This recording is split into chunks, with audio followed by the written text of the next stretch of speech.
독립유공문학과 제대로 알기. 상록수와 그날이 오면의 작가. 시문. 일제시대 문인들 중에 친일파가 많은 것은 사실이지만 수는 적지만 독립유공자로 선정된 문학가들도 제법 있는데 오늘은 그 제1탄으로 상록수의 작가 시문에 대해 알아보겠습니다. 시문은 1901년 9월 12일 서울특별시 동작구 흑석동에서 아버지 심상정과 어머니 해평윤 씨의 3남일녀 중 막내로 태어났고 1915년 교동국립보통학교를 졸업하고 경성고고에 입학했습니다. 그러나 3학년 재학 중이던 1919년에 3.1 운동에 참여했다고 검거되어 경성지방법원에서 징역 6개월, 집행유예 3년을 선고받아 약 8개월간의 수감 생활을 하고 추록한 후 퇴학을 당했습니다. 경성고고는 현재 경기고등학교인데 체포된 직후 경성고고에서 관련 학생들의 성품과 행실을 조사한 바 시문에 대해 영리하나 경솔의 모든 명령 등을 확실하게 실행하지 않는다고 하기도 했습니다. 당시 경성고고의 동창은 화려해 광복군 참모장을 지낸 이범석 장군, 비운의 혁명가 박헌영이 동기이며 영화 박열의 주인공인 무정부주의자 박열은 1년 후배였습니다. 1919년 3.1 만세운동 당시 3월 5일에 남대문 앞 시위에 참여했다 일경에 체포돼 서대문 감옥에서 옥살이를 하던 시문이 어머니에게 보낸 편지는 교과서에 실릴 정도로 유명한데 다음은 그 일부입니다. 어머님. 어머님께서는 조금도 저를 위하여 근심치 마십시오. 지금 조선에는 우리 어머님 같으신 어머니가 몇천 분이요 몇만 분이나 계시지 않습니까? 그리고 어머님께서도 이 땅에 이슬을 받고 자라나신 공로 많고 소중한 따님의 한 분이시고 저는 어머님보다도 더 크신 어머님을 위하여 한 몸을 바치려는 영광스러운 이 땅의 사나이이다. 이때 시문은 서대문 감옥에서 민족대표 33인 중 한 명이었던 양한묵과 천도교 경성교구장 장기름의 순국을 목도하면서 독립에 대한 의지를 더욱 불태우게 됩니다. 감옥에서 나와 한강에서 스케이트를 즐기던 시문은 얼마 후 중국으로 건너가 북경에서 우당 이회영과 단재 신채호를 만나는데 이들과의 만남은 사상 형성, 한일 문학작품 형성에 큰 영향을 미치게 됩니다.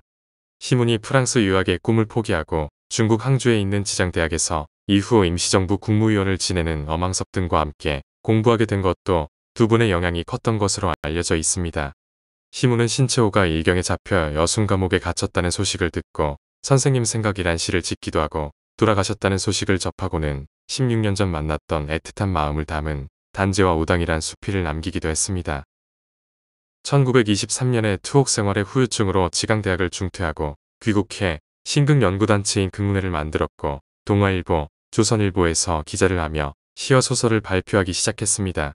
그러나 1925년 5월의 철필구락부 사건으로 동아일보에서 해직되는데 동아일보와 조선일보 등의 기자들이 급료 인상을 요구하며 파업을 벌인 사건으로 언론인 권익보호와 언론자유 투쟁 사례로 평가받습니다. 시문은 중국 망명 시절부터 연극에 관심이 높았던 것으로 알려져 있는데 이후 영화에도 출연하고 영화 감독도 하며 메트로폴리스를 극장에서 감상하고 평을 남겨 영화평론도 합니다. 1925년에는 이수일과 심순애를 각색한 이경순 감독의 영화 장안몽이 만들어졌는데 시문은 직접 이수일 역으로 출연하며 1926년에는 우리나라 최초의 영화소설인 탈춤을 동아일보에 연재합니다. 연재소설은 일반적으로 중요 장면에 사파가 등장하지만 이 영화소설은 진짜 영화배우들이 출연해 연출한 사진이 나온 것으로 탈춤을 완성한 후 영화 제작에 돌입하지만 제작비의 엄두가 나지 않아 포기합니다. 그러나 신문기사에서 힌트를 얻어 하룻밤 만에 새로운 시나리오를 쓰는데 그것이 그의 감독 데뷔작인 무성영화 먼동이 틀대로 강홍식, 한병용, 김정숙, 신일선 등 기라성 같은 배우들이 출연한 작품이었습니다. 먼동이 틀 때는 1927년에 단성사에서 개봉되는데 원래는 어둠에서 어둠으로란 제목이었지만 일제의 검열로 제목이 바뀌었다고 하지만 현재 필름이 남아있지 않습니다. 그러나 1938년 조선일보에서 실시한 여론조사에서 지금까지의 무성영화 부문에서 우위로 뽑힐 정도로 호평을 받았는데 당시 1위는 나엄규의 아리랑, 2위는 이규환의 임자 없는 나룻배였습니다. 시문은 언론인과 영화인으로 활동하는 중에 1926년 8월에 만들어진 라디오 드라마 연구회에도 참여하며 1927년 5월에 입센의 인형의 집 라디오 드라마로 방송될 때 입센의 생애를 발표하는 역할을 맡았습니다. 또한 주로 여성들을 상대로 부인과 독서, 영화와 여성, 예술가가 되려는 젊은 여성에게 등의 라디오 강연을 했고 세익스피어의 베니스의 상인을 인육재판이란 라디오 드라마용로 방송했다는 기록도 있습니다. 시문이라면 누구나 쉽게 소설 상록수를 떠올리지만 앞서 몇 편의 소설을 더 썼는데 1930년 조선일보에 동방의 애인을 연재한 것이 본격적인 출발이었지만 일제의 검열로 연재가 중단됩니다. 동방의 애인은 자신의 중국 망명 시절 경험을 바탕으로 썼는데 경성, 상해, 모스크바, 동경 등을 무대로 하는 스케일이 큰 작품으로 유명한 공산주의자 박헌영과 그의 부인 주세죽을 모델로 했다고 합니다. 시문은 1927년 12월 2일에 조선일보에 박군의 얼굴이란 시를 기고하는데 박군은 경성고등보통학교 동창이고 절친인 박헌영으로 박헌영이 수감되었다 병보석으로 풀려났을 때 너무 초추해 분노하며 지은 시입니다. 이어서 불사조를 새로 연재하지만 이것도 일제의 검열에 걸리는데 불사조는 일제에 맞선 옥중투쟁 장면이 문제가 됐다고 하며 1933년에는 영혼의 미소, 1934년에는 직여성을 조선중앙일보에 연재합니다. 특히 직여성은 자신의 아픈 경험이 담긴 소설인데 시문이 처음 결혼하는 것은 1917년 경성고고 3학년 시절 철종의 후손인 왕족 이혜영과 결혼으로 봉건적인 인습에 얽매 결혼한 부인을 늘 안타까워했다고 합니다. 직여성은 봉건적 인습에 얽매여 결혼한 여성의 아픔을 소재로 한 작품으로 결혼, 가족제도의 모순을 신랄하게 비판하면서 억압과 차별 없는 새로운 형태의 남녀관계를 대안으로 제시합니다. 시문은 일제의 탄압이 심해지자 1932년 어머니 해평 윤씨가 거주하던 충청남도 당진군 송악면 부곡리로 내려가 필경사를 짓는데 직여성의 원고료로 본인이 직접 설계해서 지었다고 합니다. 붓으로 밭을 가는 집이란 뜻의 필경사는 지금도 부곡리에 남아있는데 그는 이곳에서 1935년에 대표적인 장편 소설 상록수를 집필한 바 동아일보 창간 15주년 기념 공모전에 당선되어 상금을 받았습니다. 이때 받은 상금으로 상록학원을 설립했다고 하는데 상록수의 주인공 박동혁과 최영신은 실제 인물을 모델로 삼은 것으로 알려진 바 최영신의 모델인 최용신은 안산 샘골에서 야학을 운영하다 1935년 과로로 죽었습니다.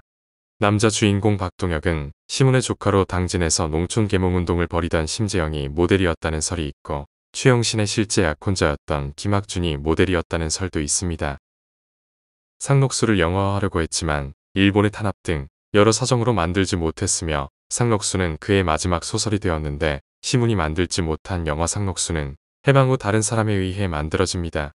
1961년 작품은 신상옥 감독이 만들고 최은희, 신영균, 허장강 등이 출연했으며 1978년 작품은 임권택 감독이 만드는데 이때는 한혜숙, 김희라, 이희룡 등이 출연했습니다. 그의 마지막 시는 오 조선의 남아여인데 1936년 베를린 올림픽 때 송기정, 남승용 선수가 금메달과 동메달을 획득했다는 조선중앙일보의 호해를 보고 그 자리에서 신문지 뒷면에 즉석으로 지었다고 합니다. 시문은 자신을 시인으로 생각하지 않았지만 식민지 조선인의 민족혼을 일깨우는 불후의 명작 그날이 오면을 남기는데 1930년 3.1 운동 11주년을 기념해 지은 항일 저항문학의 금자탑이라고 할 수 있습니다.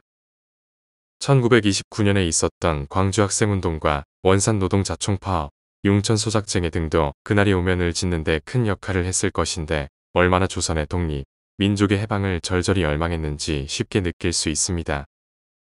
시문의 그날이 오면, 그날이 오면 그날이 오면은 삼각산이 일어나 더덩실 춤이라도 추고 한강물이 뒤집혀 용솟음칠 그날이 이 목숨이 끊기기 전에 와 주기만 할 양이면 나는 밤하늘에 나르는 까마귀와 같이 종로의 인경을 머리로 들이받아 울리오리다. 두개골은 깨어져 산산조각이 나도 기뻐서 죽사옴에 오히려 무슨 한이 남으오리까? 그날이 와서 오 그날이 와서 육조 앞 넓은 길 울며 뛰며 뒹굴어도 그래도 넘치는 기쁨에 가슴이 미어질 듯하거든. 드는 칼로 이 몸의 가죽이라도 벗겨서 커다란 북을 만들어 들쳐매고는 여러분의 행렬에 앞장을 서오리다. 우렁찬 그 소리를 한 번이라도 듣기만 하면 그 자리에 거꾸러져도 눈을 감겠소이다. 시문은 1932년도에 그동안 쓴 시를 모아 그날이 오면이란 제목으로 시집 출판을 시도하지만 일제의 검열이 또 말썽으로 이곳저곳이 잘려나가자 출판을 포기하고 결국 시집은 해방 이후인 1949년에 출판됩니다. 그 뒤 그는 상록수의 출간 작업을 위해 경성으로 상경해 한동안 한성도서에 근무하다 갑자기 장티푸스에 걸려 경성부 연건정 경성제국대학 의학부 부속의원으로 급히 옮겨져 입원 치료를 받았습니다.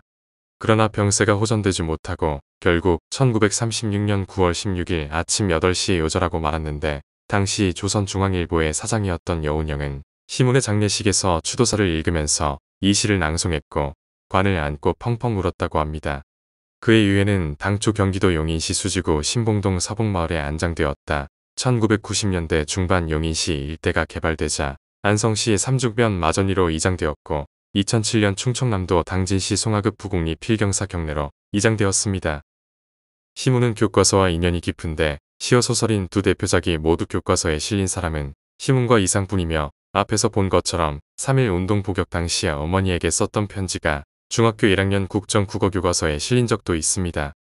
민족운동에도 공헌이 있고 동시대의 거의 모든 작가들이 자발적 혹은 타의에 의해 일제가담에 연루되기 시작한 시기 이전에 사망해 교과서에 올리기에 부담이 없는 인물입니다.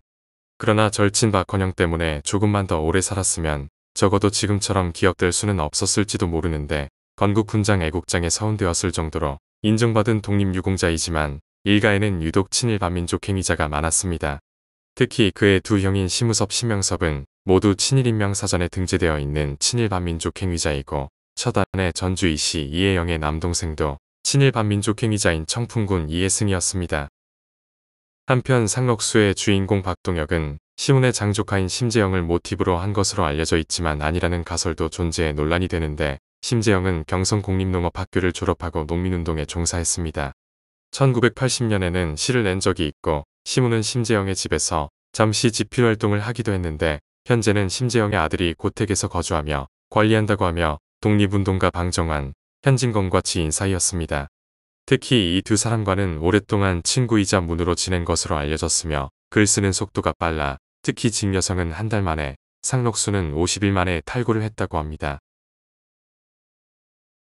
시문의 대표작인 상록수.